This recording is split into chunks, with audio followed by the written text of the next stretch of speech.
Welcome to another lap guide. This is actually my first lap guide in Gran.3 7, and am I happy to see that BOP races are back. The reason for this is that I simply do not have enough time to muck around and try to figure out a good tune setup. The BOP races where balance of performance is on are just easy. You can just jump in a race, select the car and off you go. This lap guide is in the Peugeot RCZ in the Gr.3, which is definitely a car worth buying. It's a car that stands out in multiple tracks, and this track is certainly one of them, with almost all times in the top 10 worldwide made in this car. It is a mid-engine car and likes to turn, so it does take a little bit of getting used to, but it's worth the effort. This week's Daily Race B is at Interlagos, so let's have a look at how you can set a fast lap here. First braking point is well before the 50 meters or at this cross that I marked out. You can actually see it relatively well when you are going at full speed. So we brake at full speed in a straight line, and as soon as we start to steer in, we slowly let go of the brakes. Stay to the left side of the road here, slowly feed in the accelerator and step on it as soon as you can. And make sure to cut the corner here. It will not give you a penalty.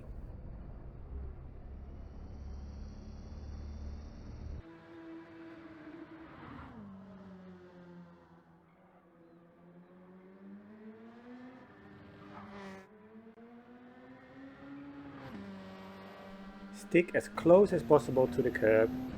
You can touch just a tiny bit of the curb, but don't go up onto the curb as you would have done in Gran.3 Sport. Next braking point is just at the 100 meter mark, or if the 100 meter mark sign is removed, you can use the marshals on the right. Brake in a straight line. As soon as you steer in, let go of the brakes slowly, so trail brake into the corner, and before the apex of this turn you can already fully accelerate.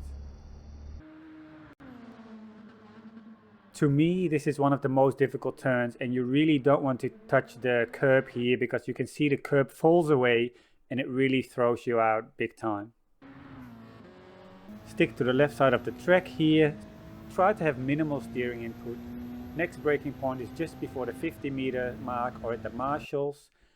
We only brake a little bit just to get some rotation in the car. This particular corner I took relatively bad at this lap. You want to stick way more to the inside of the corner, and after this one I'll quickly show a better version of a lap, but this is how I took the corner in this particular lap. This is the better version. Inside, brake a little bit more, take the inside apex, and that's way better and faster. Park your car on the curbs, and when you see this particular tire mark, you start braking and turning in. We switch back to first gear, use the grass. You can go even more on the grass than what I've done here.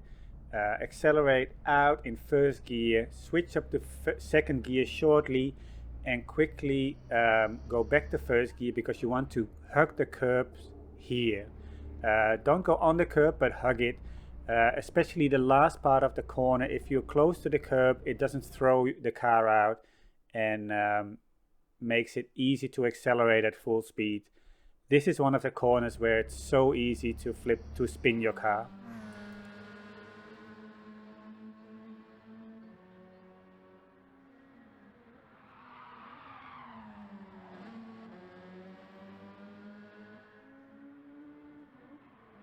You can use way more of the grass here if you want to. You won't get a penalty.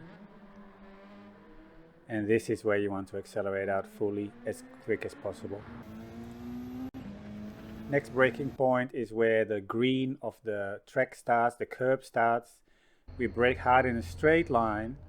And once we go down to first gear, we slowly let go of the brakes and steer in. You want to go for a late apex. I can probably take this a lot wider actually and go in a bit wider, and therefore you're able to accelerate a little bit quicker as well. So I left a bit of time on the table here for sure.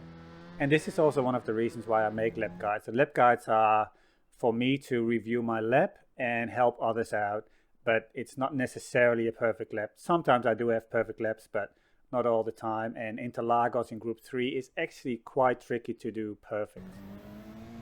Here you do a small lift. I normally lift, I normally switch to 4th gear and then lift. Next braking point is at 75 meters, or well before the 50 meter mark. Brake in a straight line as always to rub off the most speed, then trail brake into the corner, and this is really an important corner because it's followed by a straight, and we know that any corner followed by a straight is very important because any speed you gain early on is maintained throughout the whole straight. So this is like, if you want to work on one corner, work on this corner because it will give you the biggest gain. Here we stay to the left side of the road to make the line to the finish as short as possible. And there you have it, a 1:33.0. Not the perfect lap. There's even in this lap, this is by far my fastest lap, and there's still a few issues that I can work on. So I can definitely do a 1:32 high and perhaps a 1:32.5. So let's quickly have a look at that at full speed, because at full speed it's quite nice to see the flow of things. And by the way, if this is your first time here, have a look at the other videos I have on my channel. If you're interested, please subscribe so you get notified as soon as another video is released. And if you're enjoying this content and if you think this content is useful for you, please leave a like, because it makes it easier for other people to find this video. See if you can identify the cross. It's just a little bit of a lighter material. Dive in, go for a slow corner here, stay to the left as much as possible to go fast out of the corner. Don't go too much on the curbs, stick to the left, slowly move to the right.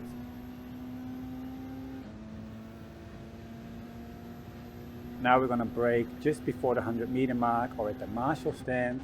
We go back to 3rd gear, use the curb here. This curb is very flat, so you can use it. Don't touch the curb on the outside of the road.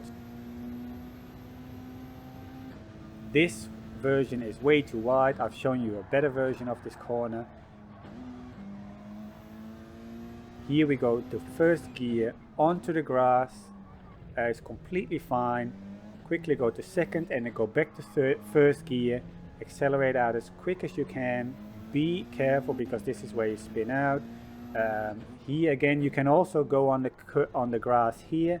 I didn't do it in this particular case, but you can. A small lift here. And now we brake at 75 meters or just before the 50 meter mark.